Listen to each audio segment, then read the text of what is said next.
Hello, everyone, and welcome back to the Ladies Room Talk Show. I'm Clarissa Kenty. And I'm Ernest Kenty. I'm waiting on you. Yeah. Now, last time, and I knew it was going to happen this time, I was quiet on purpose. And I didn't say anything like I always. And she told me to be quiet last time. This time, I didn't say anything. Now I'm still wrong. Well, you didn't come Wow. in on cue. Okay. Let's try it again. All right. I'm Clarissa Kenty. And I'm Ernest Kenty. There you go. You waited 2.5 seconds too late. Wow. All right. It's you gotta be on cue, Mr. Kenty. Okay. Anyway, welcome, guys. Next time. What? Next time. Oh, yeah. Yeah. Right. Welcome, guys. We're so excited for you to be here tonight. We got a lot to share, a lot to talk about. But before we do, I want to give a big shout out to my guest on last week. Great guest. We had Pam Brown with the Wow Girl organization. She had a beautiful conference, 2-day conference this weekend, guys. Listen, I'm telling you, it was powerful. We have heard nothing but great and amazing, good feedback from that conference. And Pam Brown, whenever she does anything or puts her hands to anything, is always a spirit of excellence. And so she did an amazing job. And we say kudos for that. Excellent job. Also, Mrs. V had her conference on yesterday. Again, is it stepping into spring into your step? Brunch, I think is what was yesterday. Hey, they said it was great. I was so tired yesterday, I couldn't make it. I owe V so much. But I heard some great things about that event. Of course, she had a great lineup of women who came in and showcased their talent and showcased their expertise. And Mrs. V and Pam Brown came in on last Monday and was talking about the amazing conference that took place. I had an opportunity to minister at the Wild Girl Conference. And my portion, Ernest, was relational hurt. And so when people refer to that, sometimes they're thinking it's all about a boyfriend or girlfriend or marriage.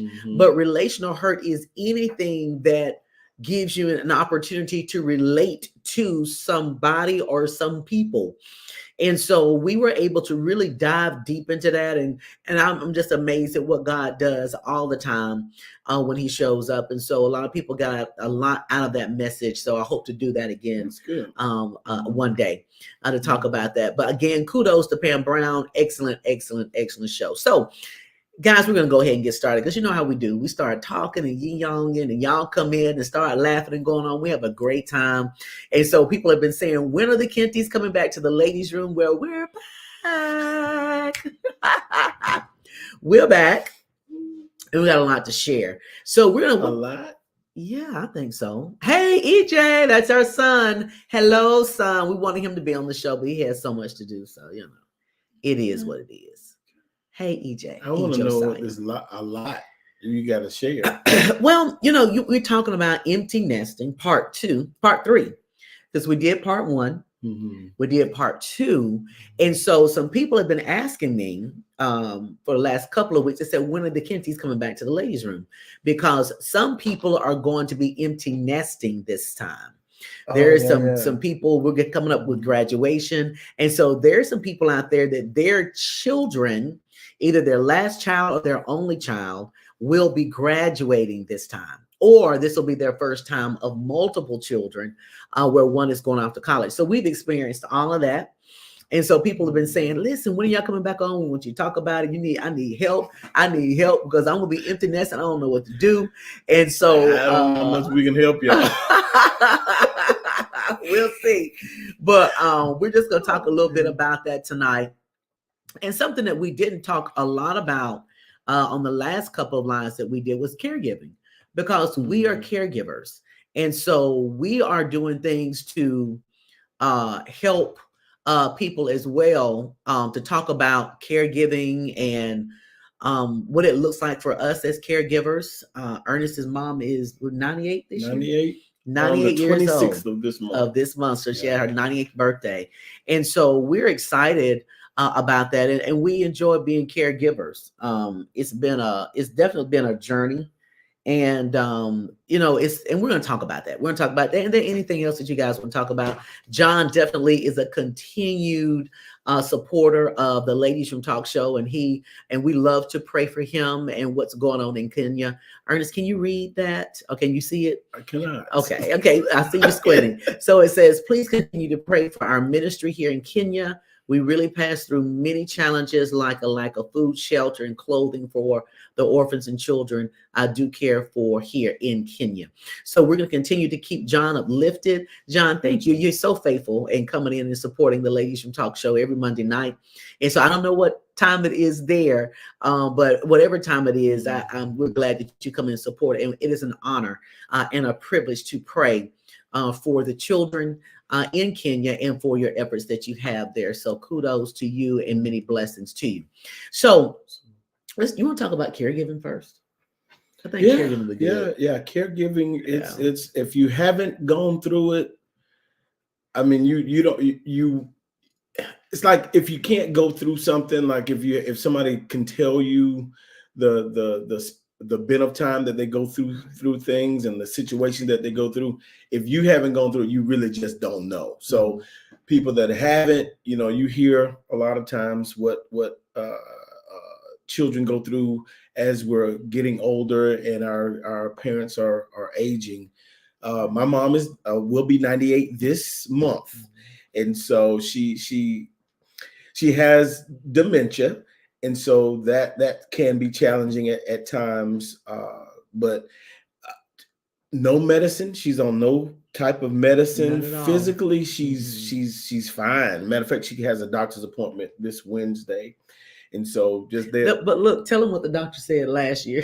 Oh yeah. He said, "Oh yeah, your mom is still in there. So she's still in there."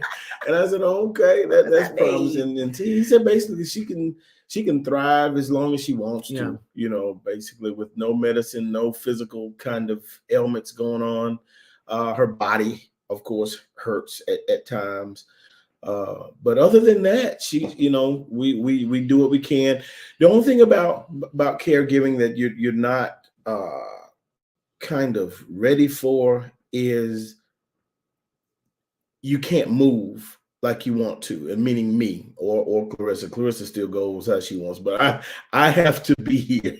But we don't get to do a lot together as far as traveling. Right. And so, when you're a caregiver, being a caregiver is like having children. And what I mean by that is you don't want to leave your parents or your loved ones with just anybody. Right. You have to be just as watchful, just as vigilant as it relates to the care of your parents. And so you just don't want them. And with her having dementia, it's really like having a child, because you don't know what they'll be able to come back and tell you and all these other things. And so it makes it very difficult to leave, go out of town, because we like going, we like traveling, we like going and doing things. And so we have not been able to do it quite as much as we would like. But there again, when you think about the sacrifice that your parents made for you. Yeah. I think about, because mom, I didn't tell a lot of people this, so mom had to have an emergency surgery last time she was here for the Christmas holiday. And so at that time we had two moms in the house, and I was caring for my mom, Ernest was caring for his mom, and we were trying to go back and forth, cooking this, cooking that, and just really kind of moving. And so, but that's kind of what we do as a couple. Even in when our kids were here, we would have people that may come over and visit, or they're like, how do you do this? Y'all are just moving. And so we don't, we'll really think about it. We're just, because that's what we've always done. We know how to maneuver. And so there's a lady she's a very dear friend of ours, and she keeps B-Mom, that's what we call her. She keeps B-Mom from time to time for us. And so she was here with us one morning, and Ernest, actually all of the kids were here at that time several years ago, when everyone was here. And so that morning we were getting ready for school. Everybody was doing what they do. But it's normal for us.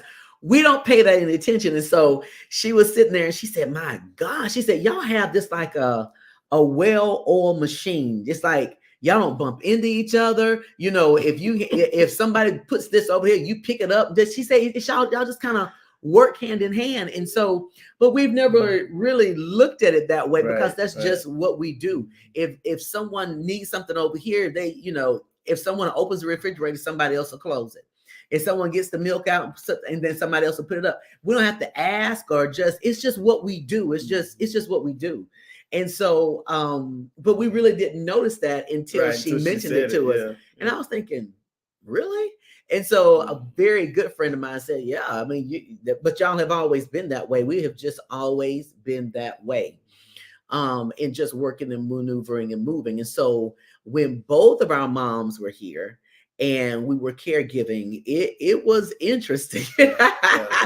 It wasn't too bad, but I tell you what, we both were moving and both of us were up in the middle of the night with them because I had to deal with my mom with her post-surgery. And so his mom would call out in the middle of the night sometimes, and we both jumping up at 2:00 in the morning, taking care of our mom. That's so, right. But it's just what you do, and I don't, no knock against anyone that can't do it, because I do understand that everyone cannot for whatever reason, but we have just been blessed to be able to care for our parents here at home, and so it's been really a blessing. And I will say, when your parents are going through certain things, you don't like to see that. Right. Now my mom was a quick instance. She had emergency surgery, stayed with me for a month. She's back home chilling, doing her thing. But, I remember when my dad was ill, and you remember when your dad was ill. Both are deceased now. But it was so hard to see them decline in health. Mm-hmm. When you're used to seeing your parents being superheroes, right?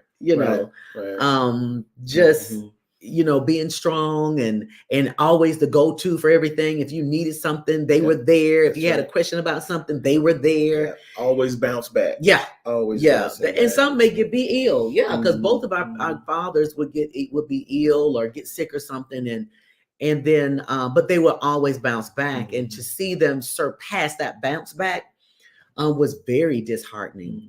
But nevertheless, to be there for them was you don't want to see that, but if you can be there for them, it's so beautiful. Right. Just to be able to give back, and you realize, like, you know what, I can't go and do this, but you know what, guess how many times our parents wanted to do stuff and they couldn't. Oh yeah, because stuff that we wanted to do as kids, and they did that sacrifice. And so it's such an honor to be able to do that.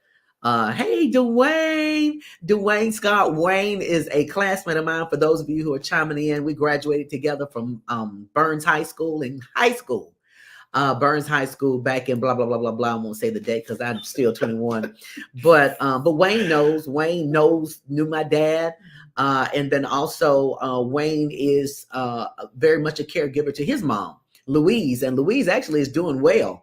But Dwayne is very open and posting various things. If Louise goes through a challenge or whatever, he's always there and always taking care of her. So he is very much aware of what it looks like to be a caregiver.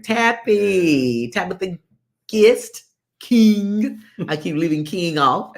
But Tappy also is a classmate. Tappy graduated a year before I did, but we grew up together. We grew up together as children. And so there again, a wonderful woman of God. She's having a women's conference that's going to be in September that I will be the speaker for of that. So stay tuned. We'll have a flyer coming out pretty soon for reminders. And those of you who may be traveling from out of state, I'm sure she'll probably block off a hotel or such for that women's conference. So we're looking forward to that, Tappy. So glad you're able to chime in. Yes, love you too. Love you too. Yes, Dwayne, absolutely. And so, but with dementia, some people who have dementia have there's a mean side and then there's a sweet side. Oh yeah. And there's all between. Yes. But I have to say this now, Ernest. Most of the mean side are the men. No. Yeah. No. Yeah. Okay. Well, we're gonna let the people tell you there. I've seen both sides. I don't think that But most of them. most. You think Oh how can yeah. you say Oh, that? absolutely. What have you done your study, or Well, I who have you? mean, you can go out there and tell. Do the research. We'll Google it at some point. But I believe that most of the men are the mean ones. And why Like, is for that? instance, let's use your mom for an example. Oh yeah, very very Your sweet. mom has dementia, Yeah, and she is sweet as pie. yeah. She is so sweet and so loving and so kind, always appreciative of anything that we do for her. She said, Right. "Oh, thank you so much," and she, and gives her a kiss. Now, those two get into it sometimes. Yes, we do. It's when she wants to be honorary, but she's still not mean. No, Yeah, no. yeah, Never is she yeah. mean, but she But will let you know. we all have those days, so I can't blame Yes. that on them. But y'all, it's so entertaining to see when I'm gonna tell you, usually she may not call my name for the most part. She'll call his name for the most part. But if they're in an argument or something that she doesn't want to do and he's trying to make her do it, then my name comes ringing through the corridors of the house. Clarissa! I said, oh Lord, that must really be something. So I'll run and check on her and see what's going on. But she does have the sweet side of dementia. And so I would say this to anybody. I remember with Jefferson County Senior Citizens Coalition here in Birmingham, they had a tour. And I would advise anyone, if you're dealing with a parent or a loved one who has been diagnosed with dementia or Alzheimer's, I would recommend you take this tour. And I'm sure that they probably have it in most areas, but this tour, it is so enlightening on what a person with dementia or Alzheimer's goes through. And as caregivers, as both of us being caregivers, before I went through that tour, I couldn't relate. I didn't really know what she was going through or what she was experiencing from her point of view. But once I went through the actual tour, I got a better insight. And so they take you through this tour, and everything is set up as it would be if you had one of these illnesses. And so they mimic the challenges that they have, the hearing, how they're processing the hearing. Because as some people get older, not all, but some people get older, their hearing is a little convoluted, or they're not able to comprehend what you're saying in the same manner that we would as we were younger. And so when I had an opportunity to go through that tour, it was really, really, really cool. I mean, it put you there, and I had a better understanding, even to a point to where sometimes we'll say a UTI, which is a urinary tract infection, and a lot of older people deal with that because of a lack of water, dehydration. Is a couple of things that will cause them to have urinary tract infections, also called as UTI. And so when they have that, there's pain that comes with that, there's discomfort that comes with that, and they're not able to necessarily explain to you what's going on, but you can tell by reactions. You can tell how they act or react. They may be angry for no reason at all, maybe agitated. And so when you watch out for these types of behaviors, that will alert you that something's going on with their body, that they're not able to actually communicate effectively to you. And so as caregivers, it's so important that you put yourself in spaces that causes you to be, number one, educated on whatever your the person that you're caring for is dealing with. It also gives you an outlet. And so they have care groups that are designed to, they're called support groups. They have support groups that support caregivers. You can go and get support and counseling and all the other things, because there's so many things that you go through by being a caregiver. I think for me, it's just seeing our loved ones be different. Right. Right. And for me, it's the in and outs, because I've people that know me, I'm a crybaby. I'll cry, whatever. But when it's when she hits those moments that I know she may be declining a little bit, I was just, oh God, I just lose it. Right. A couple of times she didn't know who I was, but she'll bounce back and say, "Hey, Ernest, hi," and I'm like, oh my God, okay, all right. Like the doctor said, she's still in there. So, but yeah, it's an ebb and flow type of thing, emotional type of thing. I have to make sure I'm right when I go sometimes to deal with her, because I might have something to do. I might even on Sunday mornings when I have to be at church real early, and then hoping that she'll get up on the right side of the bed, because if I gotta force her to do this or force her to do that, it's just not a good morning. And so you got to make sure, being careful to know that make sure I'm right in my own head before I start dealing with her. But it's been a joy. I wouldn't have it no other way.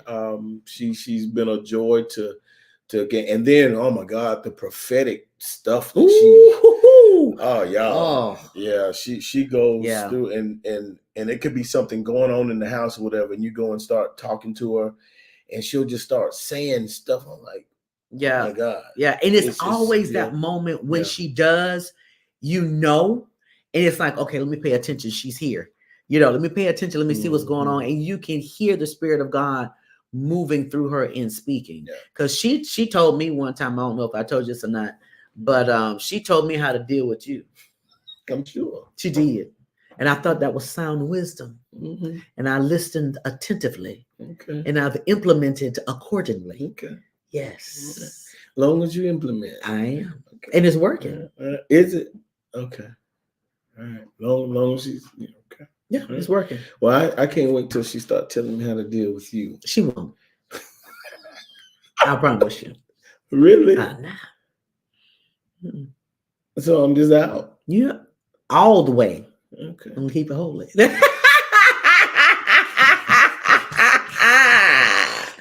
But yeah, I think that you out. Okay. Let's see what Dwayne said. Yes, Dwayne, with the UTIs, yes, it can also be and that's why when they're telling women to wipe when you're using the restroom, go from front to back and not from back to front, because you're taking fecal matter into that area that's open.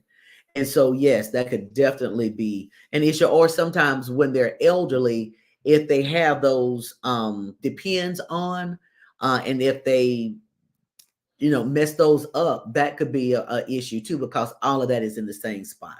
So, yes, Dwayne, that's very informative. Absolutely. Oh, my cousin is on. Hey, Barbara Lester, pastor minister. Barbara Lester. Welcome to the ladies' room. My cousin, she ministered on last Sunday before last. So I know it was a powerful word there. And you know what? Something, I'm going to digress a little bit. Did you know that female ministers run in our family? In my family on my side? I think we did talk about it. Yeah. My grandmother went to theology school later on in life. Okay. And she was a licensed minister. And then there's Sheba, what we call a Sheba. That's Barbara Lester, is a licensed minister. And then me. And so we have ministers in our family, which I thought was pretty cool. It is. Yeah. It is. Yeah. Awesome. So guys, listen, and just kind of going back to the caregiving part, check on your people who are caregivers. Because it's a real thing. It really is a real thing. And some people who know that we're caregivers, they check on us from time to time, or offer to give us a break, and they may watch or something along that line.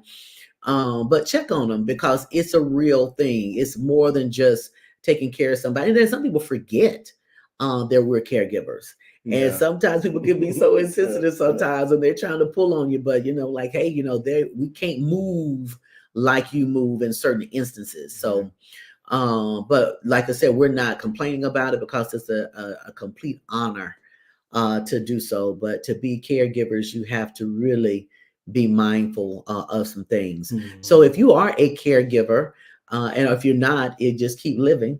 That time will come if you're blessed to do so. Yeah.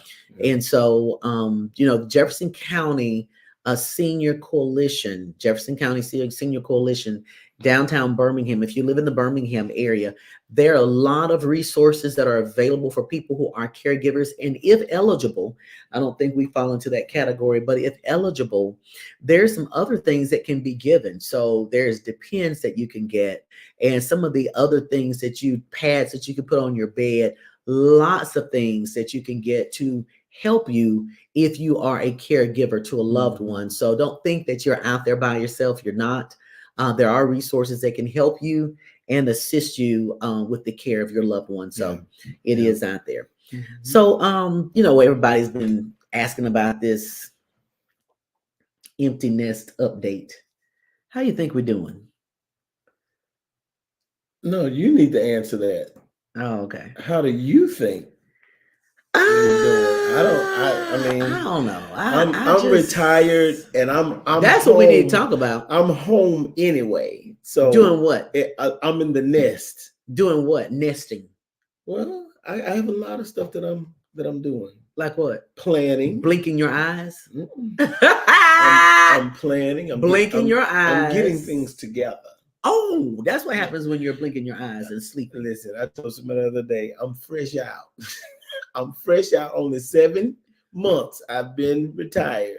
So I'm trying to feel this thing around. Really? No, you're not trying to feel anything. You are going to bed. You're trying to feel your pillow.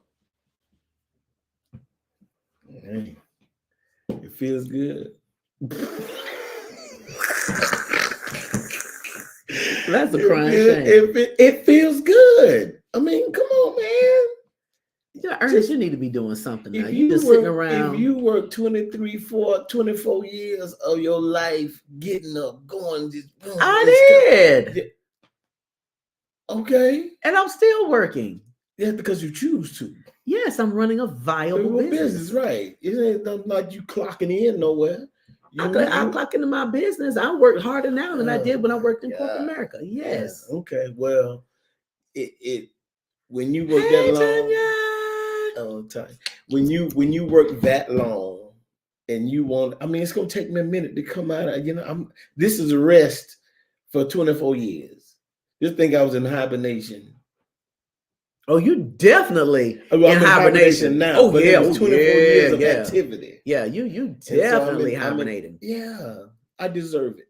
Okay. But Ernest, please, let us not continue to hibernate.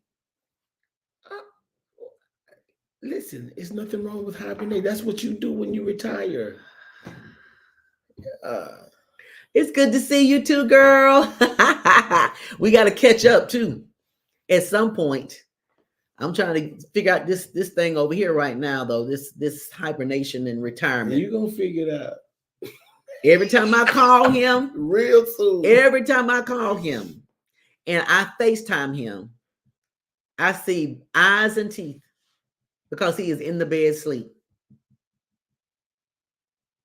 It's a shame. Ladies, I know some men on here too. I'm gonna talk to ladies. Would you want your man in the street or you want him home? See, I love my home. I'm gonna be home. Now pick.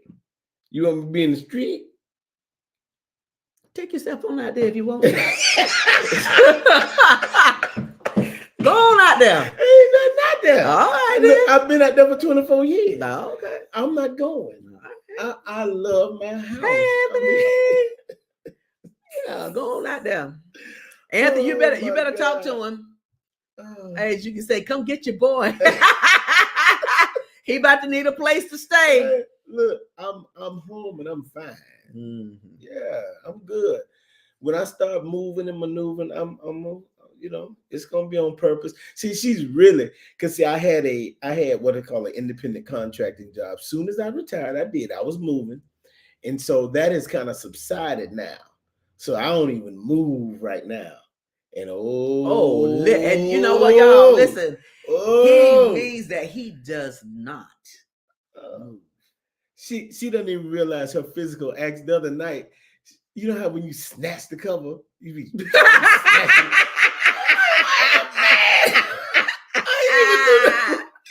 I didn't know I snatched it. Oh, you snatched it. My head is buried in my pillow. You just snatching the stuff. Like, what?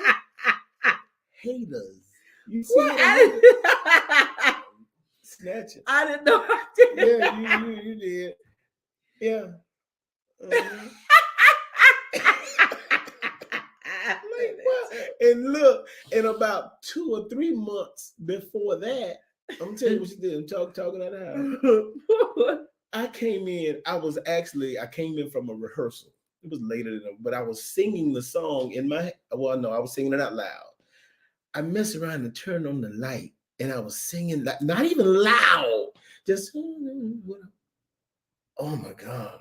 She gave me the business. Like, you get why you got the light? Oh my God! I said okay, but no, she's snatching the cover from me. No, okay, let's go back to that night now. First of all, I am deep in slumber. Deep in slumber too. No.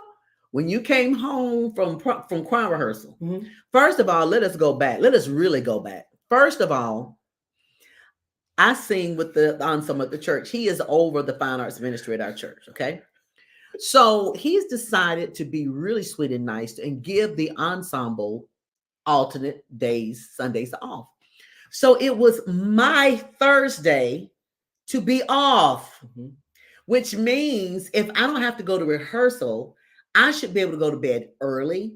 You did. Sleep, yeah. But I was still sleeping when you came home singing to the top of your lungs. No, I was clear. I was not singing at the top of my lungs. I don't do that. Oh, but you did and that then night. I was trying to be careful. And I was like, I said, you just humming.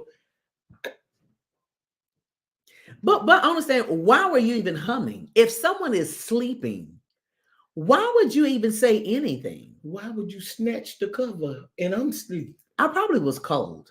No, you wasn't. No, you were outside of the bed. It wasn't like you were snatching. You were like, why? What are you doing? What?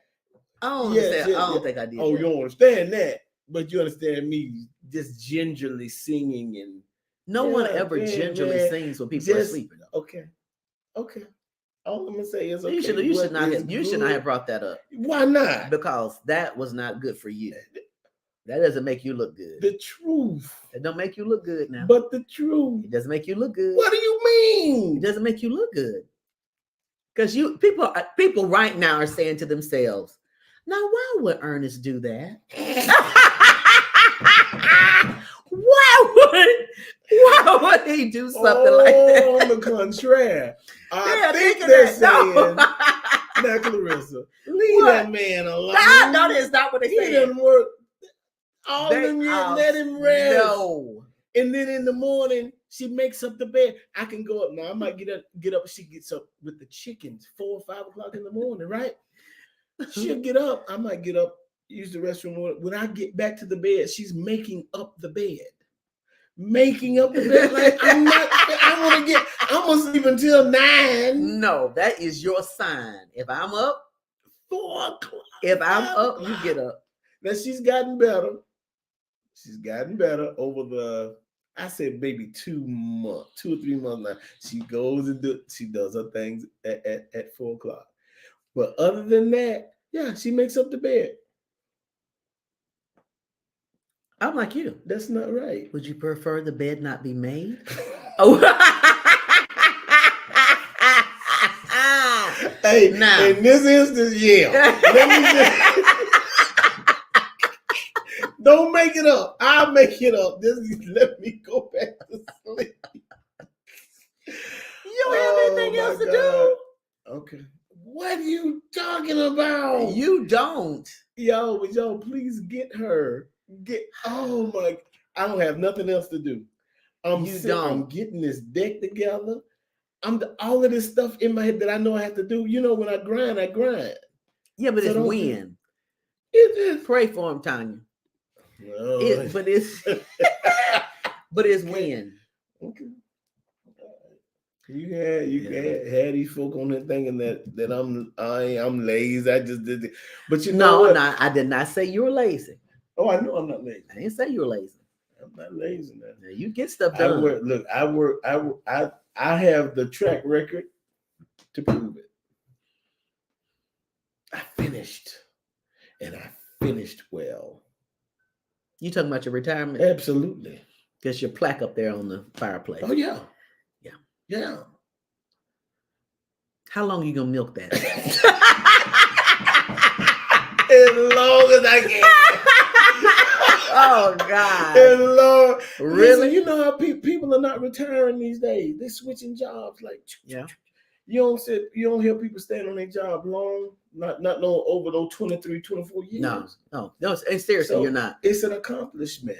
It is an accomplishment. And I have to give you that. And to be honest, you are a liaison for Common Ground. So you do work with children in the Birmingham City school system. So Yes.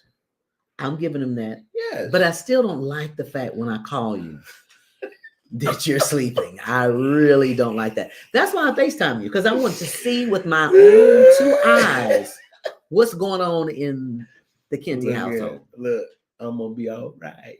Mm-hmm. I'm gonna sleep while I can. What is Anthony talking about? Pastor Anthony. They say it's different when wives are up early and we're still sleeping, but it's Armageddon when the wife is sleeping. We make a little noise. Ooh. Enjoy your retirement. Pastor. Hey, Pastor Sims, you are very correct. Well, you know what? Maybe that may be the case. But this is knowledge and wisdom here talking. Pastor is talking wisdom. Hey. And I want to thank you for that. I want to thank you for that wisdom. So keep that in mind the next time you come singing. Remember what Pastor said there. Oh, I ain't gonna do that no more. Oh, okay. Have I done it again? You have not. Exactly. So I don't want that. I don't want that heat. Yeah, because it's coming. Yeah. Oh. It's coming. All I can say, I'm sorry. But okay, let us talk about how I sleep. Let's be honest with everybody. I generally go to bed kind of early, right? Because I get up at 4 and 5 o'clock in the morning. On Mondays, Wednesdays, and Thursdays, I get up at 4 o'clock. On Tuesdays and Fridays, I get up at 4:30. So those are my times. So when I go to sleep quickly and deeply immediately. So there's no need to be talking, singing, or any of that. You gonna tell it all? No, that's it. It's my story. No, but there's more to the story. How can it be more to my story? No, there is, because this is my story. And then there's the truth. So go ahead and tell them how you might get up at 2 o'clock and you tap me, want me to look at something on the phone. Yeah. I'm in a deep sleep. Well, I mean, what does that mean? Do I ever get mad at you and say, why are you waking me up? Why are you waking? Do I ever do that? Because you're a night owl. A lot of times you're not really sleeping for real. I'm sleeping at 2 or 3 o'clock in the morning. You're not. And then but don't we have a good time though? No. We have a good time. I humor you. That's quality time with each other. No. Well, you know what? This is the thing. If I wasn't retired, it would be a huge problem.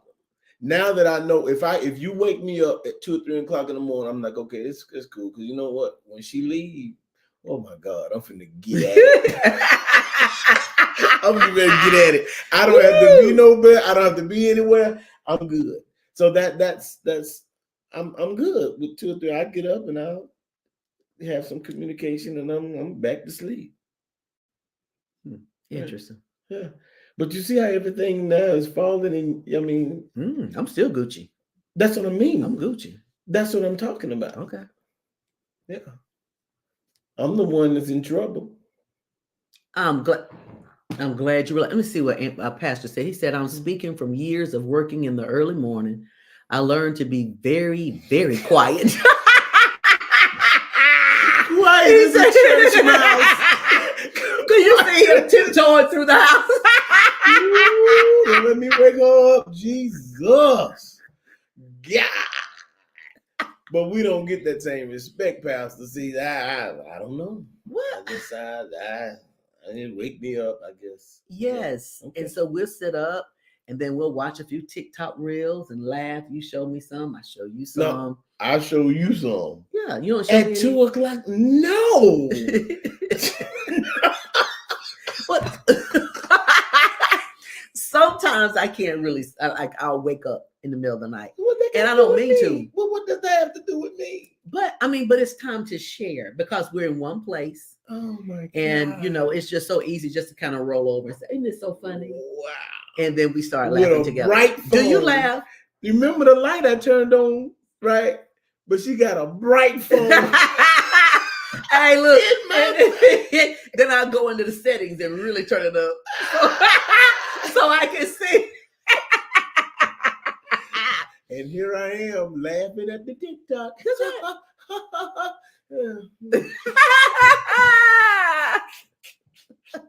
Okay. All right. I'll take that. I'll Oh, take that. So we gotta get this. We gotta get our time in the best way that we can. time in, we're Yeah. empty nesting. We don't have nothing extra. Yeah. So we're good.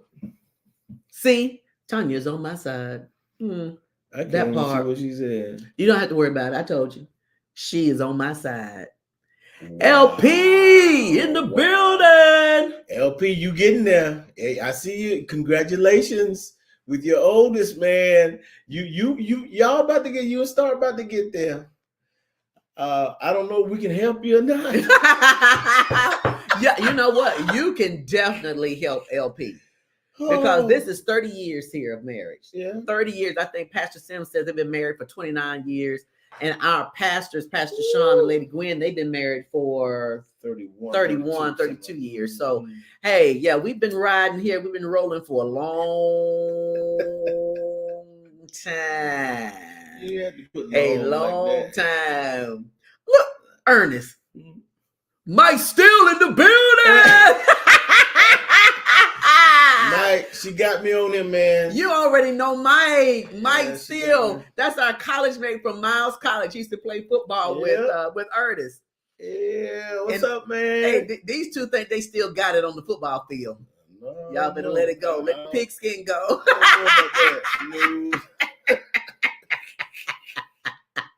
Oh man. Woo, LP, yes. Yes. See, help him. Let me help you. Let me help you, LP. Let me help you. This is going to be divine revelation here. There's a couple of words that you need to learn as you continue this journey of marriage. And there's two magnificent words I believe that you must keep in your Rolodex. Those two words, and you can alternate and modify. It's yes, dear, and yes, honey. He already got that. You got that? Yeah, You got that, LP? Tell him something. Let us know, LP. Let us know if you got that. You on some other type of stuff. See, let us know, LP. That's generic. She love you, Mike Steele. You being generic. He already know that. Yes. Yes. You gotta give him some news he can use. Wait, Mike said he needs some Bengay cream. If y'all get out on the field, y'all go on out there at Miles College and show them how it's done.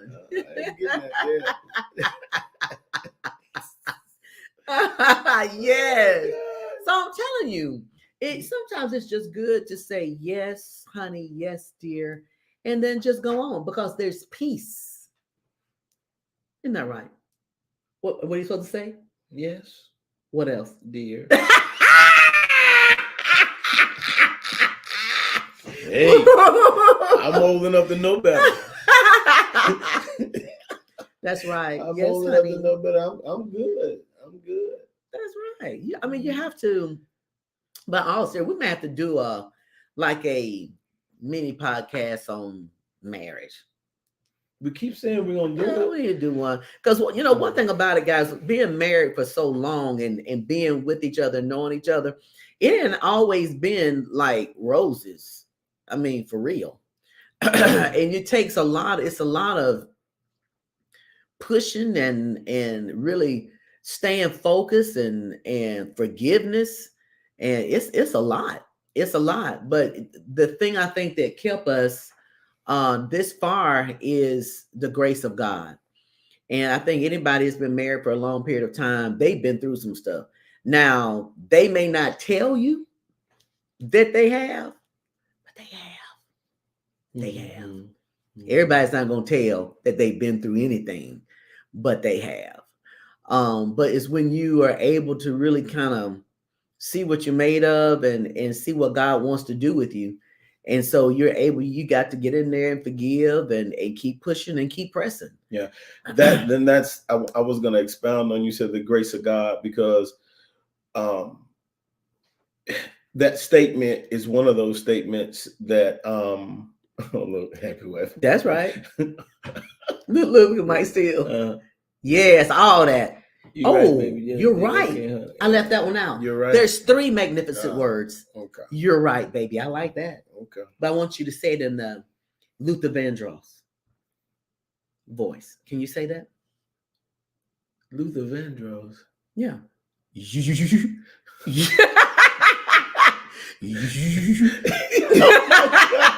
Okay. Let's surpass that one. Listen, you make. I'm sorry. Okay, go ahead. Yeah, when you said, when some people ask, like, what how y'all do it? How do you keep? And then, you might hear not only us say it, but people say it. Oh, it's the grace of God. What does that really mean? Because people want to know, like specific things. Right. And when you said that, I was like, well, yeah, the grace of God. But you start expounding on, like, when you go through, you have to be forgiving, you have to be long suffering, slow to anger, all of those things that the word tells us we should do. Those are the things that you have to put into exercise, because even sometimes we do relationship coaching, right? And that will come up in different meetings that we might have with people. And as soon as I start hearing the issues in the marriage, they're not working those things. They're not long suffering anymore. At one time they used to be, or they're not forgiving.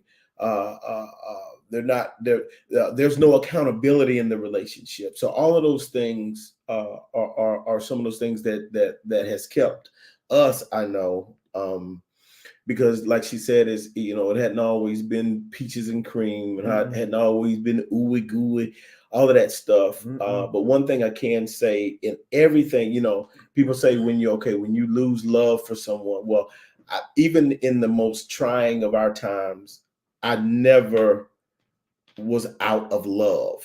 I always felt a love, because I think for me, because you were my best friend, it's like, and I don't have like what you would call a best friend that's like right at my fingertips. I don't.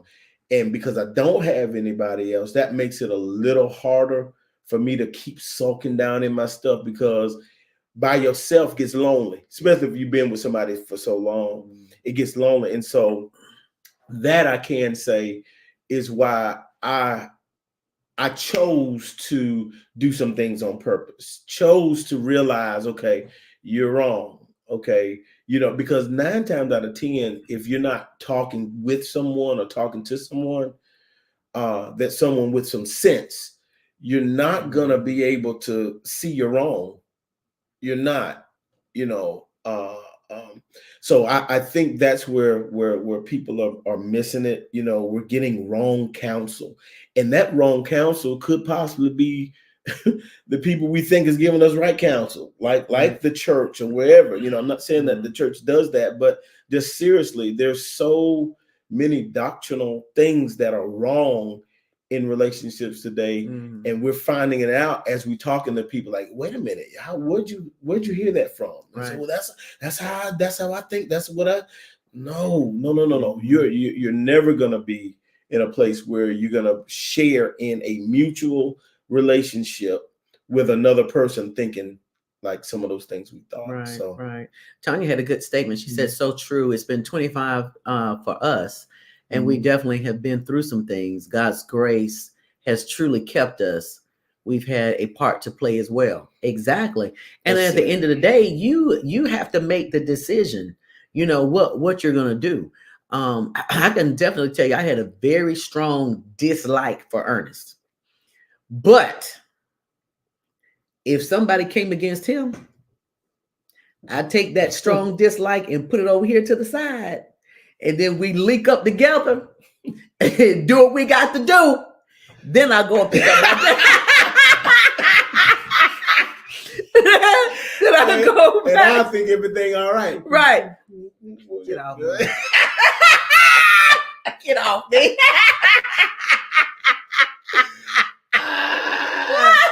Oh my God. And I remember it. I was like, who does that? You know, because I could be mad. I could be hot as fish grease. But you let somebody try to come up against him or he's dealing with something, we come together. And we something else together now. And with our kids, what? Oh, no. We coming strong. But then I go pick up that hate back again. And so we had to, you know, when you've been at this for so many years, we've been married for 30 years, we've been knowing each other for 33 years, 34 years. And so when I realized that, I was like, you know what, we really are very, very good friends, extremely good friends. And we pretty much grew up together. We got married. He was 23, I was 24. So when we grew up together, so we were young when we got married. Let's see, no two best friends for years. Yep, we have. We've been. I mean, because Mike knew us in college. We was always together in school. The football coach introduced us. Sir, you're supposed to be coaching, not matchmaking. But he introduced us there at Miles College. And of course, we've been together ever since. But, you know, when you have friends, when you're friends, that thing land differently. And when I didn't have anything left in marriage, in my opinion, I had that friendship. And so, and I was like, ugh. I said, yeah, although I want to pack up these bags and leave, I'm going to stay. Thank you for staying. But look, y'all, let me tell you what he told me. I told him one time, I said, I'm leaving. He said, okay, if you leave, I'm going with you. I'll pack my bags. Where are we going? I'm like, who says that? What are you talking about? Where are we going? Hey. I'm like, that defeats the purpose of me leaving. God. Where are we going? Where is we going? Yeah. Let's see, LP. A lot of the men that I speak with have been committed to do the word, but the sake of making their wives happy. However, that energy is not returned, and women are not holding women accountable the same way. Why?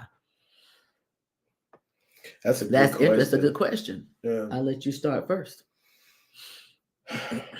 I think everything backs up to upbringing, how in this sense women were, I think, reared. I think the generation, and I can't even tell you when it flipped over. You know, we got this thing out here now with this masculine energy type deal, which I got my beliefs in. I really don't believe in it, but it's something that I think I'll be careful to say 2 to 3 generations back, where it started turning to what you would call this independent woman. And a lot of good dudes, good fathers, these same men that you're talking about, LP, will do this thing I'm getting ready to tell you, and we're not knowing what we're doing. We're thinking we're being protective over our daughters. But what happens is those men, those good men that are instrumental in their daughters' lives, we actually teach them that without even knowing, and not even knowing what that'll do once that young lady gets older. And I think because they grow into those women group together.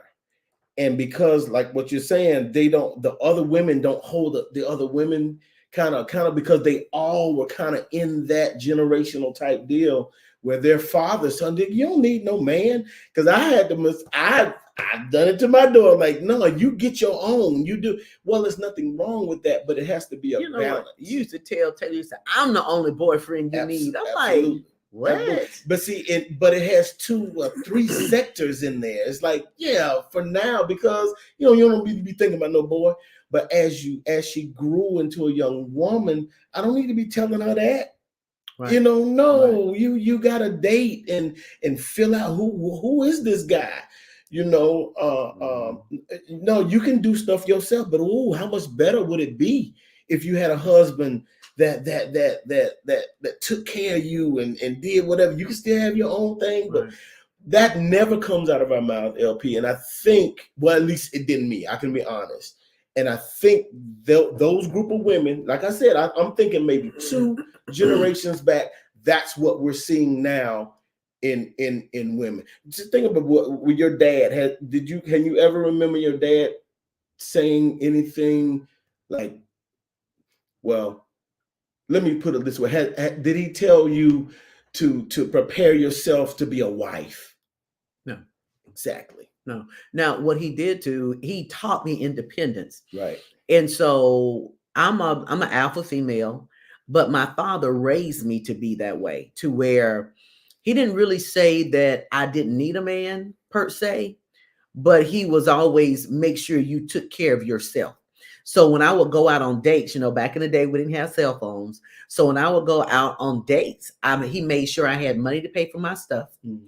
I had money to get a cab if I needed to get home, or I had money to make a phone call. If I needed to call him, I could, and he would come get me. Mm-hmm. So he made sure that I was never in a spot that if a guy did act a donkey, then I wouldn't be left as the victim. Yeah, see, I don't think anything's wrong with that. That's fine. That's good. That's being safe. That's being a father. But I still think there's this element in there that's put in women that it's just drawn. It's this wedge in there. But and just think about it for some reason. And I'm not saying all men are this way, clearly. But there are so many men out there who play games with women's minds. They run games on them. They pretend like they love and care for them, and they clearly do not. Absolutely. They're just with them for one thing or what they can do for them, and then they drop them. And so there are a lot of men who do that. And so because of that, women have been mishandled and played and punked and played and manipulated for so many in different relationships. So when they come across somebody that is led by God and God has led them to them, then, they have to kind of get through the damage. It's almost like damage control. And so I think some women, if they're at the place that LP is talking about, it's because they've been damaged from so many other relationships, not really giving them a buy to be that way. But that is just a result of being hurt from so many relationships. Well, this time, not going to be hurt.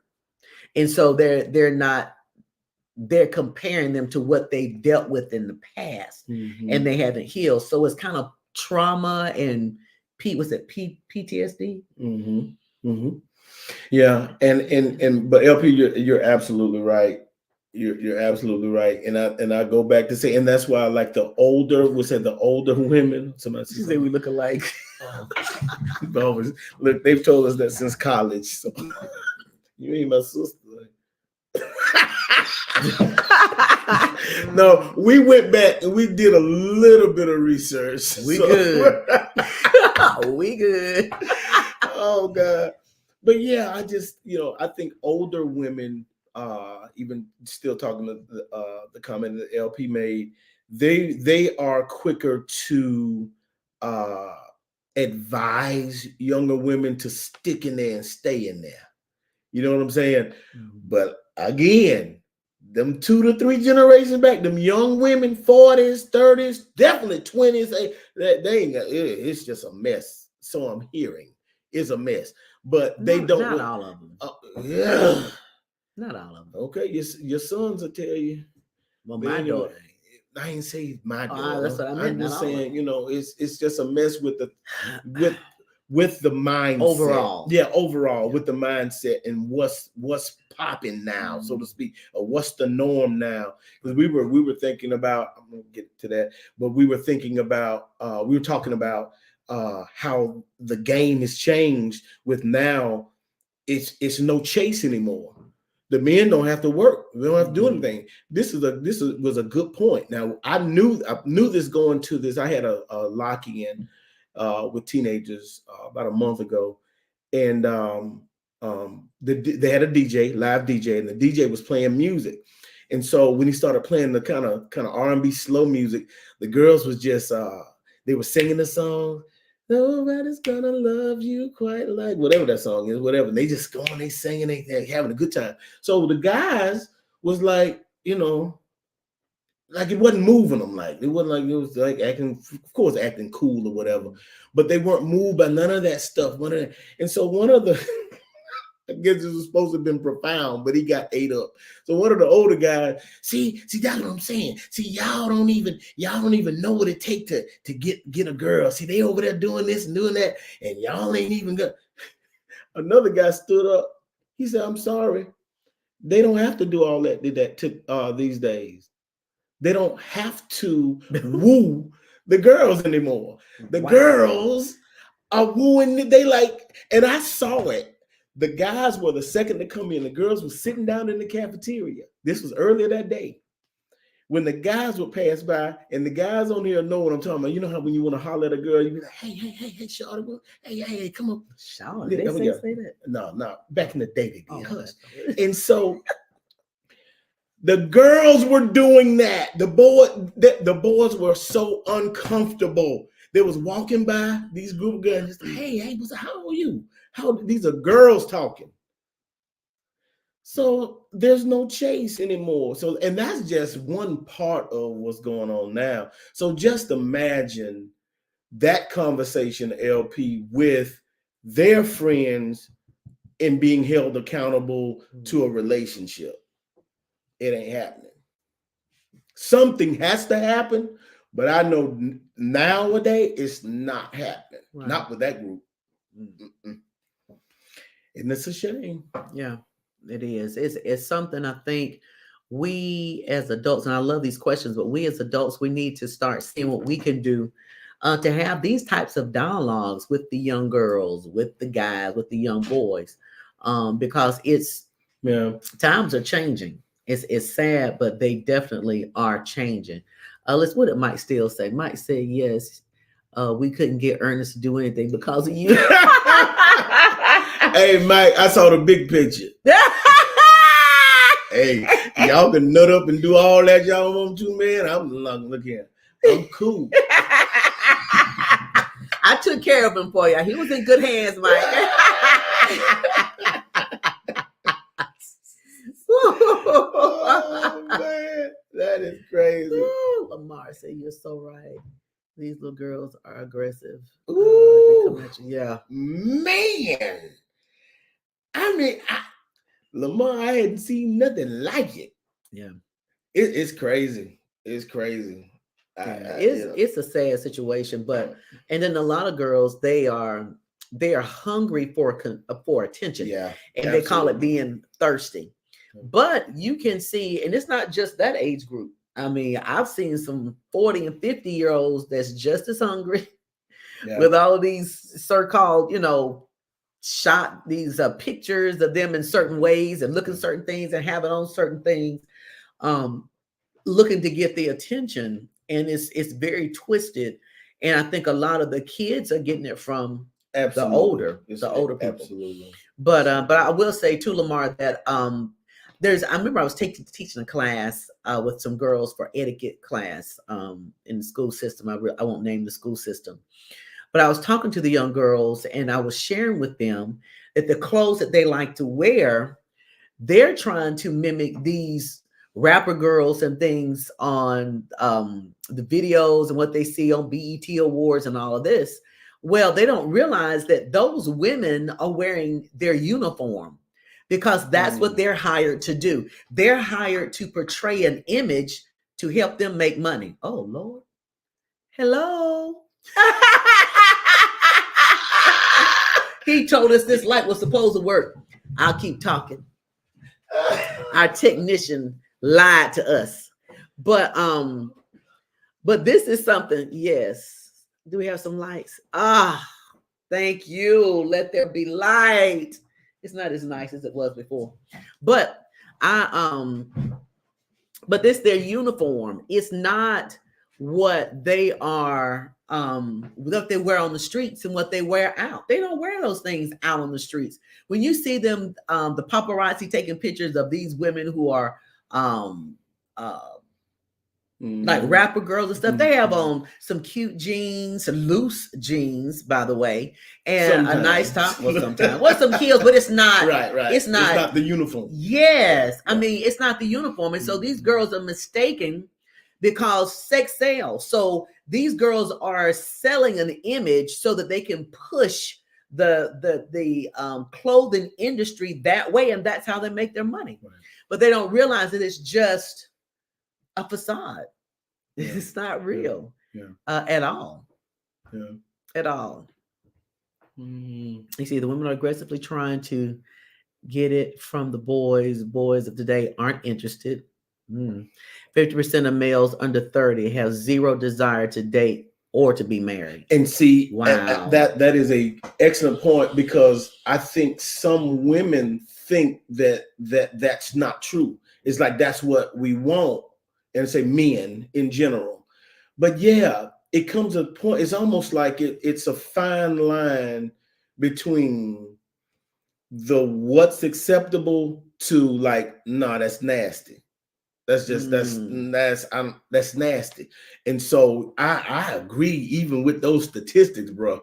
It's really good. That's a true thing. And I'll say I did a workshop at another school, and we had boys and girls in there. And so I did a poll. And so I asked the guys, I said, and I had pictures of the different girl. I said, do you think this is marriage material or is this smash material? And I'm one of those, I keep it real. I keep it very honest when I'm teaching these classes, because they are exposed to a lot of things. And there's like, Miss Kendall, be honest now, I'll smash that easy, but married, no, I'm not interested in marrying her. That's not anybody I would want to marry or take home or even be out with, but I'll smash it. And so the girls are in the room, and you know what? Some of them don't even care. They don't. That's what I was gonna say. They're like, and it's just, I don't know where the turn happened, but it's just it's out there, y'all, and it's true. Before I started doing the thing with the kids for the school system, I would hear the stories, and I'll just be honest with you, I couldn't believe some of the stuff. But now that I'm in there, it is something else. It is something else. So I guess the thing is, where do you go from here? Because a lot of times you say, okay, we can teach the kids all day, but you can teach a kid for an hour and a half, twice, 3 times a week, and they going home, they mama act just like that and do some of the same things. And it's just the culture, it's almost like you're fighting a losing battle. And I don't know what the fix is. I just don't, Let's say Tanya said, I was reading a book, The Deborah Anointing, and it tells us that we, the wisdom of this generation, should be modern day Deborahs. Yeah, we're going to have to. And then make it look good. Make it look inviting. Let them see the benefits of being carrying a Deborah anointing. And so that's what some of them don't see, but some of them are hurting for attention so bad because they're deprived of it. They try to seek it anywhere they can get it. Right.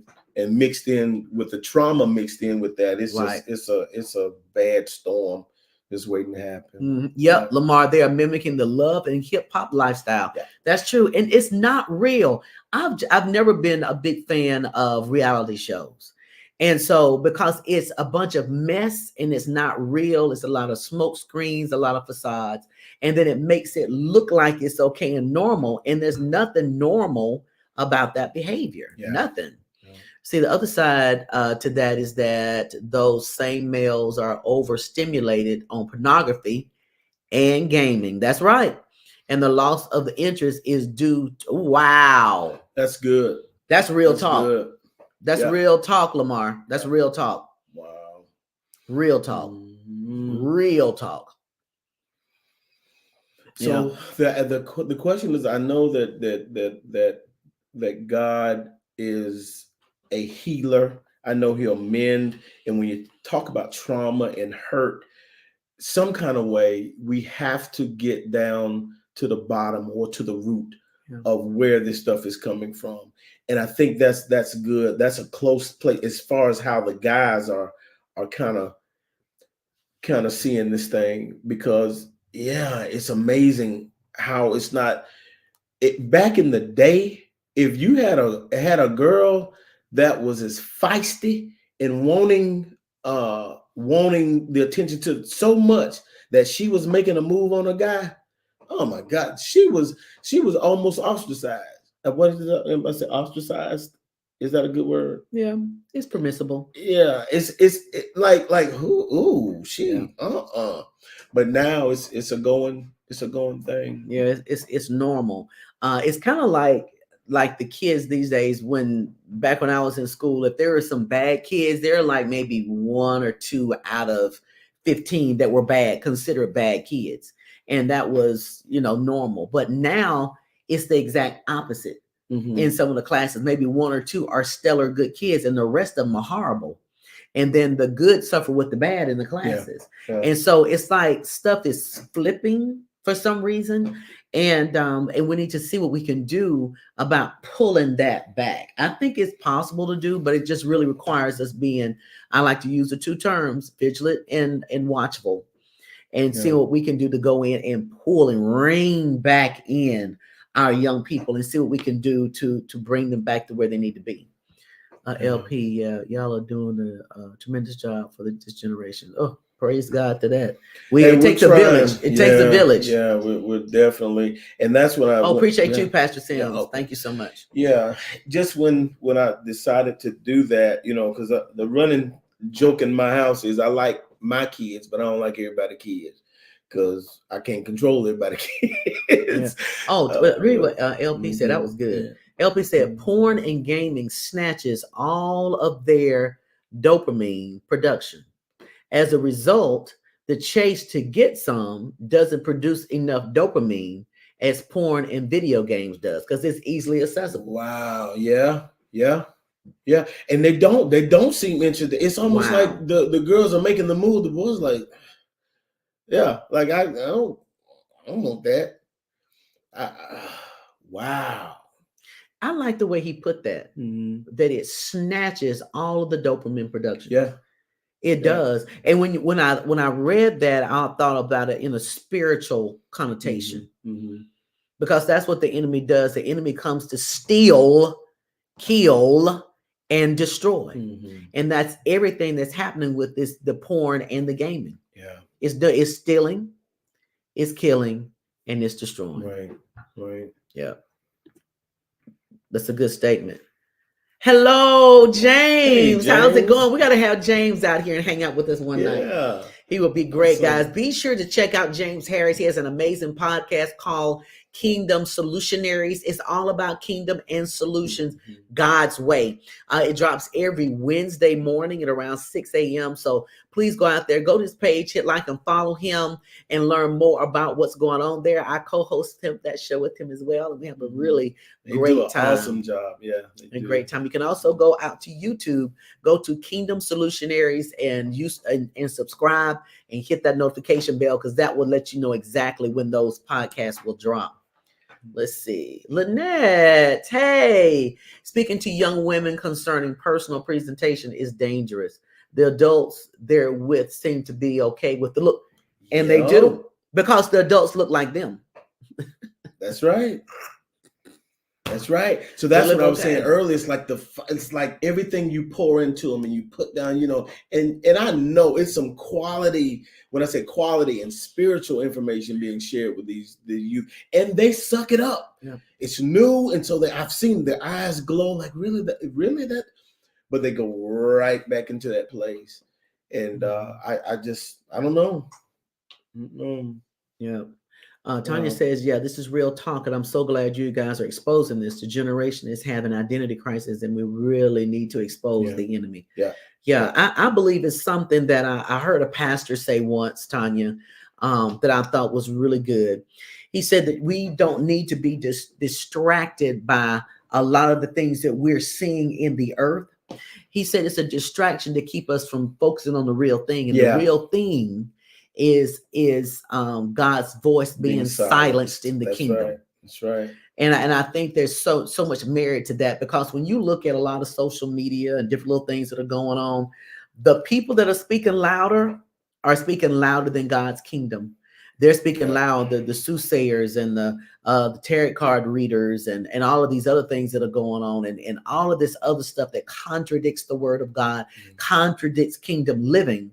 We're seeing more of that on social media. And so our influencers have to get together and start influencing the kingdom so that we can start telling people about God and about Christ. And I'm looking at some things now that I'm working on to be more of a conduit that God can use me to get the word out more. And so we have to be the examples.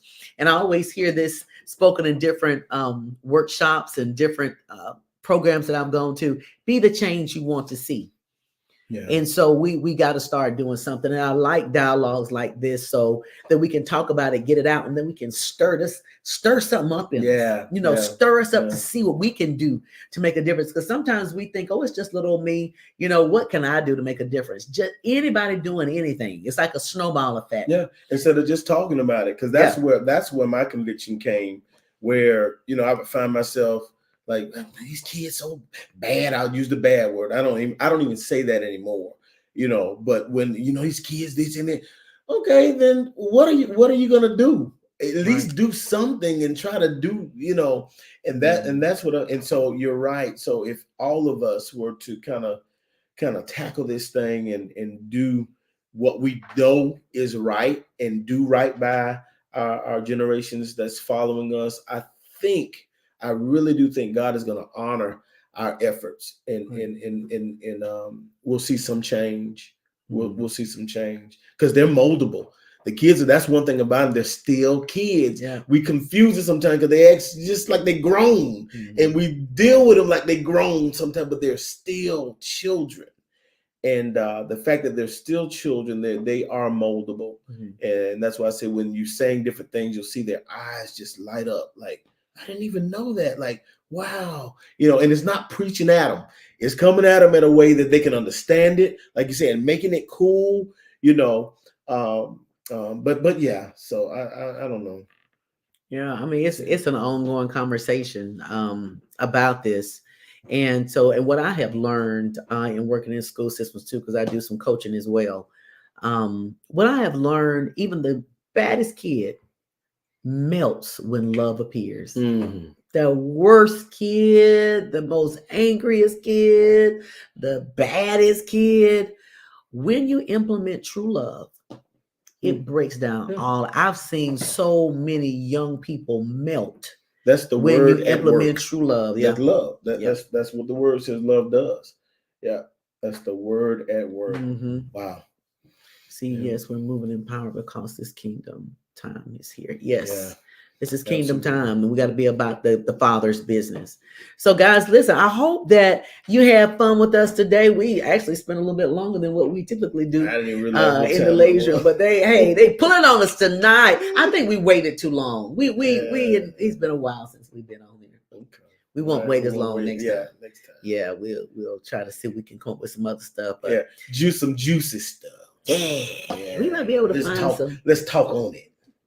Yeah, we're gonna talk on it.